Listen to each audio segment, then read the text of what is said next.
অধর্মের সঙ্গে ধর্মের বাস অবশ্যই থাকবে।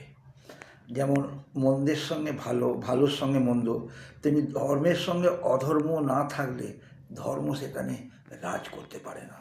অতএব ধর্মরাজ যিনি, তিনি বর্তমানে কালপুরুষের একাদশ ঘরে বসে আছেন, কিন্তু ধর্মরাজের ওটি হলো ধর্মের ঘর, কুম্ভ রাশি। তো আজকে তিনি 2.5 বছর প্রায় ওখানে থাকবার কথা, তার মধ্যে আগামী 3 মাস ওনার ওখানে থাকবার মেয়াদ। এরপরে উনি পরিবর্তন করে কালপুরুষের দ্বাদশ ঘর অর্থাৎ মোক্ষ লাভের ঘরে চলে যাবে। সেখানে যার ঘরের অধিপতি হলেন স্বয়ং গুরু বৃহস্পতি, এবং সেখানে কিন্তু বর্তমানে বসে আছে রাহু। এই রাহুর সঙ্গে ওনার কিছুদিনের জন্য ওখানে দর্শন লাভ হবে। ওই সময়টা একটা মারাত্মক ভাইটাল সময়, জানি না কী হবে। তো ধর্মরাজের গুরু হলেন স্বয়ং ভগবতী কালিকা।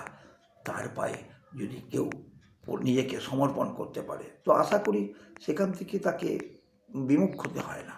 সবাই ভালো থাকুন, সুস্থ থাকুন, এই কামনা করি।